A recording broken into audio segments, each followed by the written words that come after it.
Most people believe the solution is simple: earn more money. If income increases, financial pressure should disappear. Bills become easier, savings grow faster, life becomes more stable. And at first, that belief appears correct. A raise arrives, income rises. The next few months feel lighter. There is more room, more breathing space. But something strange happens over time. The pressure returns. The higher income that once felt like relief begins to feel normal. Expenses adjust, expectations rise, lifestyle expands. Soon, the new income stops feeling like progress. It becomes the new baseline. This is the cycle most people experience. They work harder, earn more, feel temporary relief, then slowly return to the same financial tension. The mistake is assuming income was the real problem. In many cases, it wasn't. The problem was structure. Income operates inside a repeating cycle. Work produces money. Money supports life. Life requires more money. The cycle resets again. Higher income improves the cycle. It does not necessarily change it. You can earn twice as much, but if the structure remains the same, the system behaves the same way. More income simply feeds a larger version of the same loop. Expenses rise, obligations grow, the baseline shifts upward. Soon, the higher income becomes required just to maintain stability. This is why many high earners still feel financially constrained. From the outside, their income appears impressive, but internally, their structure has expanded to match it. More money entered the system, but nothing about the system itself changed. This is the first misunderstanding about financial progress. Income alone rarely fixes the underlying problem, because income is only the fuel, it is not the engine. If income is constantly consumed, the cycle never evolves. Work continues, money flows in, money flows out. The system resets. Breaking the cycle requires a structural change, not just a larger paycheck. The real shift begins when income stops being treated as the destination and starts being treated as capital. Capital that can move into ownership, ownership that can begin compounding. Until that shift happens, earning more money may improve life temporarily, but the system will continue behaving exactly the same. Once income increases, a quiet change usually follows. Lifestyle expands. The change rarely feels dramatic. It feels reasonable. You worked harder, you earned more, improving your life seems natural. A better apartment, a newer car, more comfortable travel, better restaurants. Each decision feels small on its own, but together they reshape the structure of your finances. Because lifestyle has a powerful characteristic. It rarely moves backward. Once a higher standard becomes normal, it becomes difficult to reduce. Expectations adjust. Habits form. Expenses stabilize at the new level. Soon, the new lifestyle becomes the baseline. What once felt luxurious now feels ordinary. This is how income increases quietly disappear, not through mistakes, through expansion. More income allows more consumption. More consumption raises the cost of maintaining life, and once the cost rises, income must continue rising to support it. This is the second structural reason higher income doesn't solve the problem, because the system adapts. Expenses expand to meet income. The gap that once existed between income and obligations begins to close again. Savings slow. Investment capital shrinks. Financial pressure quietly returns. From the outside, the person appears more successful. Their income increased. Their lifestyle improved. But their financial flexibility may not have changed. Flexibility is the hidden ingredient of financial progress. It allows capital to accumulate. It allows patience. It allows investment during uncertain moments. Lifestyle inflation reduces that flexibility because more income becomes required just to maintain stability. Income becomes maintenance instead of leverage. This is why the belief that higher income fixes financial problems is incomplete. Income creates opportunity, but opportunity depends on what happens next. If income flows entirely into lifestyle expansion, the cycle continues. Work produces money. Money supports a larger life. A larger life requires more work. The structure remains unchanged. Real financial progress requires a different direction for surplus, not toward consumption, toward ownership. Ownership is what changes the system. Ownership introduces compounding. Compounding creates acceleration. Without ownership, income must keep growing forever. With ownership, income begins building something that grows on its own. And that is the difference between earning more money and actually changing the structure of your financial life. Pause for a second. If you're still listening, it's probably because this didn't feel exaggerated. That's intentional. If this way of thinking matters to you, like the video, subscribe. We'll keep going deeper. Even when people recognize that income alone isn't solving the problem, another force quietly keeps the cycle in place. Obligations. As income rises, life expands. A larger apartment, a newer car, a longer list of monthly commitments. At first, these upgrades feel earned.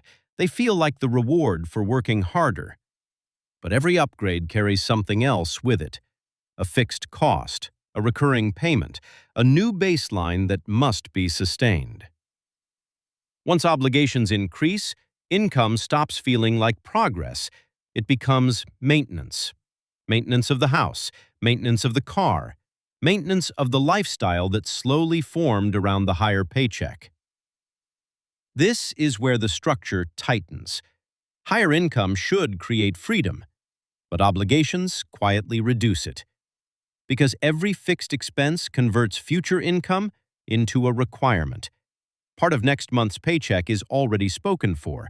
Part of next year's effort is already committed. Over time, the paycheck becomes less flexible, not because the income is small, because the structure around it is heavy. This is why people earning far more than they once imagined can still feel financially trapped. From the outside, the income appears impressive, but inside the system, most of that income is already allocated. Bills, payments, lifestyle maintenance. The paycheck arrives and immediately disperses. Not through mistakes, through commitments. And commitments create gravity. Financial gravity makes movement difficult. When obligations are high, risk tolerance drops. Waiting becomes harder. Investing becomes uncomfortable. Because stability must be protected. Income must continue. The structure depends on it. This is where the belief that more income will solve everything quietly breaks apart.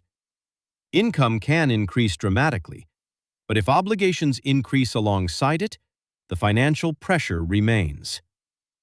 The system resets again and again and again. Each time income rises, life expands to match it. Each expansion increases the cost of maintaining stability. Each new cost strengthens the dependency on the next paycheck. This is how many people become permanently tied to income cycles, not because they failed, because the structure reinforced itself. Income alone rarely changes that structure, because income flows through the system. Ownership changes the system. Ownership redirects income into assets. Assets behave differently than expenses. Expenses consume money. Assets produce it. The difference seems small in the beginning. A little less consumption, a little more allocation, a small piece of ownership somewhere inside the larger economy. But ownership introduces something income alone cannot create: compounding. Compounding allows capital to grow beyond effort. It allows returns to produce more returns. It allows time to begin working inside the system. This is the moment when the financial structure begins to shift. Work still produces income, but income no longer disappears entirely into obligations. Some of it begins building assets. Those assets accumulate quietly. They grow slowly at first, but over time, they begin carrying weight. And when assets begin carrying weight, the paycheck is no longer the only engine of progress. Money begins moving independently of effort. This is why making more money alone rarely fixes the problem, because income improves the cycle, but ownership changes it. Without ownership, income must always keep rising to support life. With ownership, life slowly becomes supported by the systems you helped build. And that is the structural difference most people eventually discover, not between low income and high income, but between income alone and income that builds something beyond itself. By the time many people realize the pattern, they have already experienced it several times. Income rises, life improves, pressure disappears. Then, slowly, the pressure returns. At first, it feels confusing. You are earning more than you did years ago. You are working harder. You are progressing. Yet, financially, the system still feels tight. The reason becomes clear once the structure is visible. Income alone cannot solve a structural problem. Because income flows through the system. It enters, it supports life, then it leaves. The cycle resets. Work produces money. Money supports obligations. Obligations require continued work. Higher income improves the cycle, but it rarely changes it. This is why the strategy cannot stop at earning more. Earning more simply increases the amount of fuel entering the system. But fuel without an engine does not create acceleration. Ownership is the engine. Ownership redirects income into assets. Assets behave differently than expenses. Expenses disappear, assets remain. Assets grow, they produce returns. Those returns produce additional returns. Compounding begins operating quietly in the background. At first, the change is small. A little less consumption, a little more allocation, a small piece of ownership somewhere in the larger economy. Over time, the structure begins shifting. Income still arrives, but now some of it is building something that does not reset every month. Ownership begins carrying weight. Assets begin contributing to progress. Work is no longer the only engine. Eventually, the difference becomes visible. One life continues depending entirely on income. The other begins accumulating leverage. Leverage changes how money behaves. Income becomes optional fuel. Assets become the system producing momentum. This is the shift most people eventually discover. The real problem was never the paycheck. It was the structure around it. Once income begins building ownership instead of only supporting consumption, the system stops resetting, and progress begins compounding. If this changed how you see money and income, subscribe. Like this if it clarified something.